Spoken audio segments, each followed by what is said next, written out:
We are back with another Snapshot video, and this is because 1.20.3 Release Candidate 1 has released. Now, quickly, if you don't know what a Release Candidate is, it's basically the final version of the update. If no more bugs get found, this will probably be the version that gets released.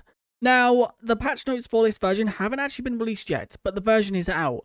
So I don't know if we have got a release date. My guess is they normally release it a week or two after the Release Candidate releases, so it'll probably release next Tuesday, being, I think, the 5th. Yeah, it'll probably release December the 5th or December the 12th, although I'm not too sure on that. But let's quickly just cover what is new inside of pre-release 3, 4, and then also the Release Candidate. For all you impatient people who click off the video within the first few minutes and don't have the patience to wait, the official release date for 1.20.3 has now been confirmed for next week. That week being around the 5th, maybe the 6th, as they normally release them on Tuesday, which is the 5th.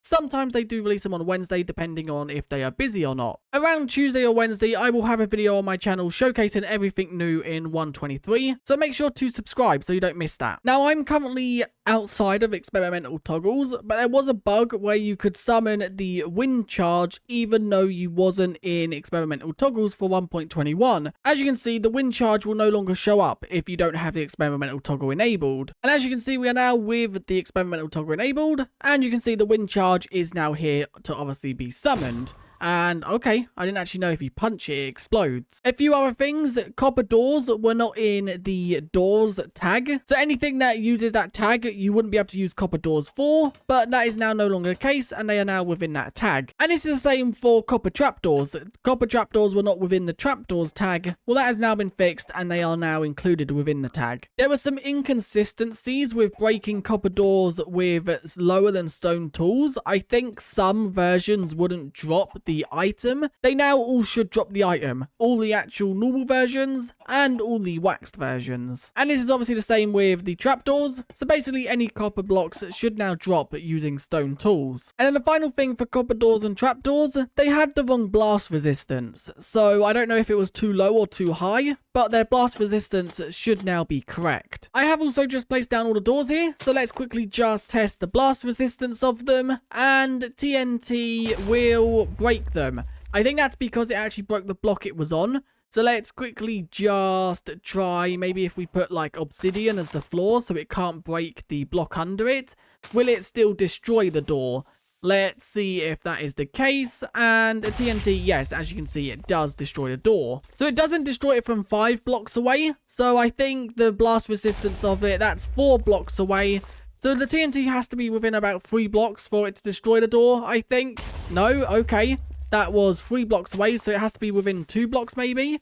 Maybe that is the case. Yeah, so it has to be within 2 blocks. So the blast resistance seems a decent height, but it don't seem to be like extremely high. There was also some bug fixes with the freeze command.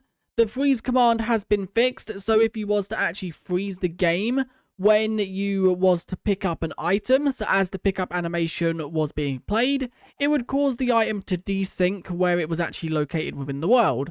But that is now fixed, and even if you freeze it while you're picking it up, it should still register where the item is. And then the second bug fix with the /freeze command, if we quickly just head to the end, because this is where this bug fix takes place. And this bug fix was if you was to actually respawn the Ender Dragon, so let's do that, and then you was to actually freeze the game, the actual spawning of the Ender Dragon wouldn't be frozen and it would still continue until the actual Ender Dragon was within the world.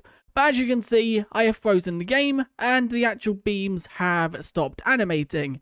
As soon as I unfreeze the game, which we can quickly just do, the actual process of spawning the dragon has been continued. And once again, if I freeze it now, it has been stopped again. So although this is a minor tweak, it's good if you want to take like screenshots or do some cool things with the Ender Dragon. And then inside of pre-release 4, there was only 1 bug or 2 bug fixes, and they were really technical things that most players won't really care about. and they have just released the patch notes for release candidate 1.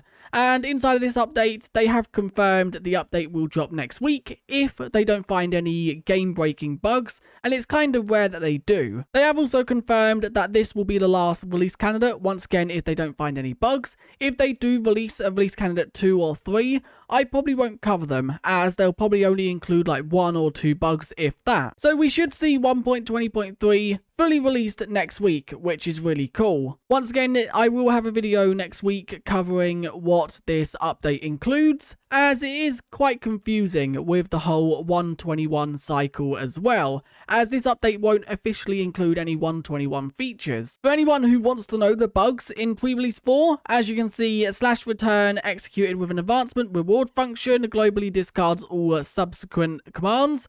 That has been fixed. And then server list ping icon doesn't display tooltip. That has been fixed also. And as you can see, that is literally all they included in pre-release 4. Pre-release 3 did also come with some technical changes.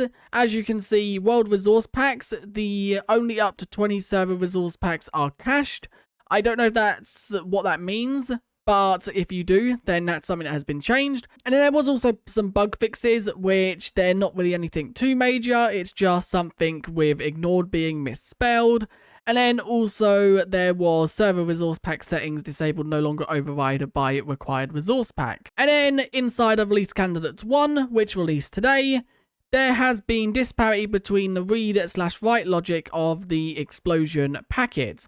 Don't exactly know what that means, and that is literally the only bug fix inside of this release candidate. Once again, up here confirming the release date for next week if everything goes to plan. But anyway, with that being said, that is where I'm going to end this video. It is a very small one, but that's because the pre-releases and release candidates mainly are very small updates, where they are just finishing off the update in general. Now, I wouldn't expect to see any more 121 features until the new year now, because with this update releasing on early December, I don't think they'll start 119.4 or 121 snapshots, because they normally go on break around mid-December to late December. And it wouldn't really make sense to start a whole new snapshot cycle when they'll be taking a big break anyway. And then in 2024, we should see the reveal of some new features coming in 1.20 like we did last year. Anyway, I'll see you guys next time. Bye.